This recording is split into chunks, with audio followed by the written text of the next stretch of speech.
சினிமாவுக்கு தானே? நீங்க பயப்படாம போங்க, நான் கதவை தாப்பா போட்டுக்கிறேன். சின்ன ஜெர்சி உடைய கிளுகிழுப்பு அவருக்கு எங்க தெரியுது? நான் அப்பவே சொன்னேன், ஐயாவுக்கு தெரிஞ்சா கோச்சுக்கு வரணும். எல்லாம் அவங்கதான், எனக்கு ஒண்ணும் தெரியாது. எங்க போறீங்க? அது வந்து அப்பா நைட் ஷோ சினிமா. பழையா சினிமாவுக்கு போறதா இருந்தா சாயந்தரத்துல கூட்டிட்டு போ, ராத்துல கூட்டிட்டு போவாதுன்னு எத்தனை தடவை உங்ககிட்ட சொல்லியிருக்கேன். மஞ்சு தான் ரொம்ப ஆசைப்பட்டா. மஞ்சுவோட எந்த ஆசைக்கு நான் குறுக்களிக்க மாட்டேன். ஆனா அந்த ஆசை அவ உடம்ப கெடுத்துச்சுன்னா அதை நான் அலோவ் பண்ண மாட்டேன். என் உடம்புக்கு இப்ப என்ன வந்துச்சா? என்கிட்ட ஒண்ணும் பேசாத, நான் ரொம்ப கோவமா இருக்கேன். உள்ள போ. Do what I say. போடா. பொண்டாட்டிய வெளியே கூட்டிட்டு போறது கூட சுதந்திரம் இல்ல. அது ஒண்ணு இல்ல, நான் என் ஃப்ரெண்ட் வீட்டு வரைக்கும் போயிட்டு வந்துடுறேன்.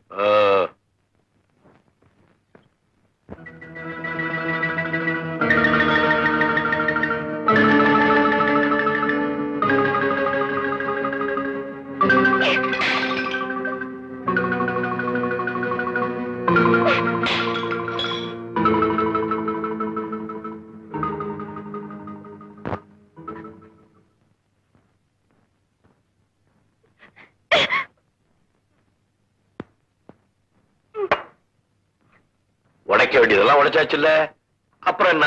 போய் தூங்கு. முடியாது, வெளியே போகாதேன்னு சொல்லதான் உங்களுக்கு உரிமை இருக்கு. நான் விடிய விடிய இப்படியே ஹால் உட்காந்துட்டு முடிச்சிட்டு இருக்க போறேன். வடிவே, எனக்கு தூக்கமே வரக்கூடாது. சூட ஒரு டீ கொண்டா. இந்த கொண்டாரம்மா.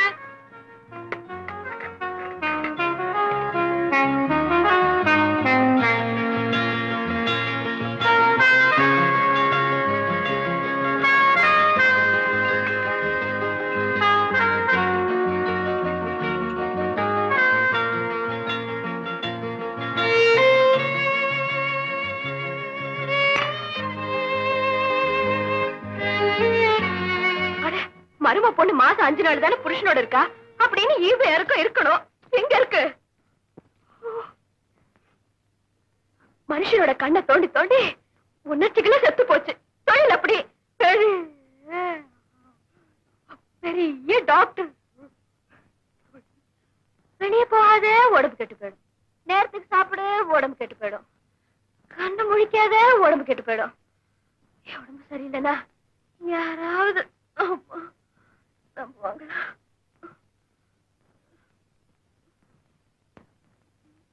Good night, dear child.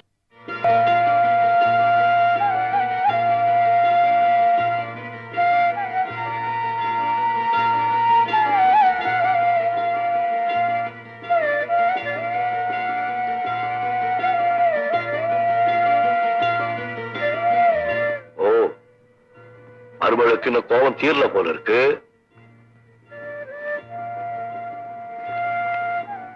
தூக்க மருந்தை கொடுத்து என்னை தூங்க வைத்த திருட்டுத்தனம் தெரிந்து விட்டது.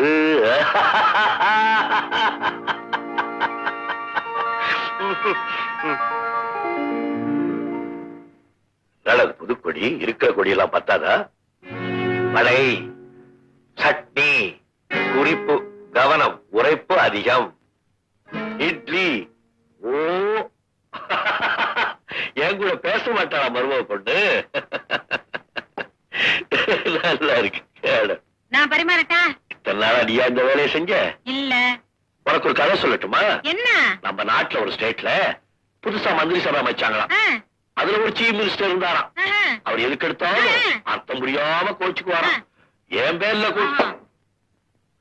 எல்லாம் புதுக்கொடி. சாப்பிடும் போது அரசியல் பேசக்கூடாது.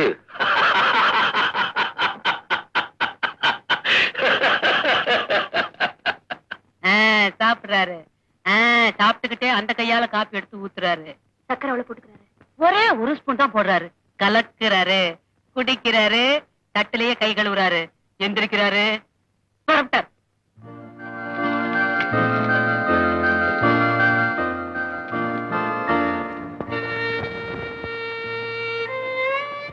போகும்போது டாட்டா சொல்லிட்டு போறதுதான் தமிழர் பண்பாடு. நான் தமிழர் மட்டுமல்ல, இந்தியனும் கூட.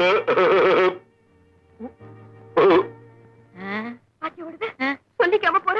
நான் எவ்வளவு கோவமா இருந்தாலும் அவர் தானே டாட்டா சொல்லிட்டு போனோம். அட உடுங்கம்மா வண்டிய, எவ்வளவு தூரம் ஓடுதுன்னு பாக்கலாமே. நான் பாத்துக்கிறேன். சரி சரி. வடிவு ஐயா, மருமக இன்னும் கோவமா தான் இருக்காளா? அதை ஏன் கேக்குறீங்க? காலையில மேத்து மேல வச்ச டிப்பன் அப்படியே இருக்குது. உங்க மருமகளும் அங்கேயே உட்கார்ந்து இருக்குது. நான் சாப்பிட்டேன். காலையில இருந்து சாப்பிடலையா? Damn it. படி, காலையில இருந்து நீ சாப்பிடவே இல்லையாமே. நான் உனக்கு எத்தனை தடவை சொல்லியிருக்கேன், உன் கோபத்தை எது மேல வேணாலும் காட்டு, ஆனா சாப்பாட்டு மேல காமிக்காதேன்னு. இல்ல நீ, நான் சொல்லிக்கிட்டே இருக்கேன், நீ பாட்டு எழுதிக்கிட்டே இருக்க. ஸ்ரீராமஜெயம் எழுதுற வடிவன். நான் தான் கேட்கறேன் இல்ல, என்னை அவையில குந்தாடி கருப்பி. நீ என்ன கேவியா? பகல் பூரா உபவாசம் இருந்துட்டு ராத்திரில ஸ்ரீராமஜெயம் எழுதுறதுக்கு. இன்னும் 2 நிமிஷத்துல நீ சாப்பிடல, இங்க கொலைய விழுவும். வெளியில இருந்து வந்தது வேர்த்து கொட்டும். கோட்டை கைட்டு வச்சுட்டு அப்புறம் திட்டு சொல்லுவடுது. நான் கோட்டை கழட்ட மாட்டேன், ரெயின் கோட் போட்டுக்க போறேன், வேர்த்து கொட்டட்டும். ஸ்ரீராமஜெயம் ஐயோ, மாமா எதுக்காக காலாகாலத்துல சாப்பிட சொல்றான், எதுக்காக சினிமாவுக்கு போகாத தூங்குன்னு சொல்றான்னு கொஞ்சமாவது புரிஞ்சுக்கணும். அது மாமாவை புரிஞ்சுக்கிறதுக்கு புத்தி வேணும், அறிவு வேணும், மூளை வேணும்.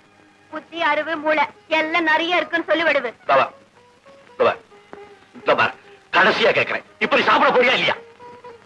நானும் கடைசியா சொல்றேன், எனக்கு உங்க மேல கோவம் தான். நீங்க எப்ப வெளியே போனாலும் என்கிட்ட டாட்டா சொல்லிட்டு தானே போவீங்க. இன்னைக்கே சொல்லாம போனீங்க. நேரடியா என்ன பார்த்து சொல்ல இஷ்டம் இல்லைன்னா சோத்து பார்த்து சொல்றது, தூணை பார்த்து சொல்றது, இல்லன்னா எதிரியாவது எழுத வச்சுட்டு போறது. பைத்தியமே, நீ என் மேல இருக்கிற கோபத்தை சாப்பாடு மேல காய்ப்பேன்னு எனக்கு தெரியாது. நீ ஒழுங்கா சாப்பிட வந்திருந்தீங்கன்னா மாமா என்ன செஞ்சுட்டு போயிருக்கான்னு தெரிஞ்சிருக்கும். இத பாரு, இத பார், பார் பார், டாட்டா.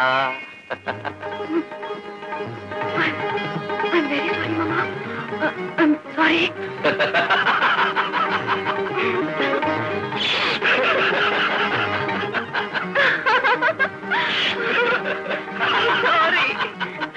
இப்ப ஒரு மாமாவை புரிஞ்சுக்கிட்டியே, ரொம்ப சந்தோஷம். என் கண்ணுக்கு முன்னாடி உட்காந்து நிறைய சாப்பிடணும். வடிவு, வடிவு.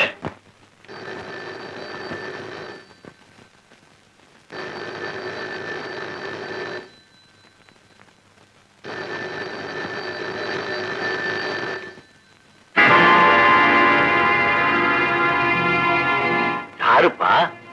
ஐயா, பிரபல கண்டாக்டர் துவாரகநாத் வீடு இதுதானே? கண்டாக்டர் துவாரகாநாத் வீடு இதுதான். அவரு பிரபலமா என்னான்னு எனக்கு தெரியாது, அது நான் தான். உனக்கு என்ன வேணும்? கண்ணு வேணும். ஓ, உனக்கு கண் பார்வை இல்லையா? வா வா வா வா, உள்ள வா. பாத்து வா. அதெல்லாம் கையில மஞ்சள் துணியில முடிச்சு போட்டு வச்சிருக்கேன். எனக்கு கண்ணு கொடுக்கறதுக்காக உங்களுடைய ரேட், ஃபீஸ், பணம், என் பேர்ல பட்டா எழுதி வச்ச புறம்போக்கு நிலம், என் குடிசை வீடு, மழை காலத்துல கூட தண்ணி வராத 16 அடி உரக்கல்லு கிணறு, என் வீட்டுல உள்ள தட்டு முட்டு சாமா எல்லாத்தையும் வித்து கிடைச்ச பணம் 1268 ரூபாய்.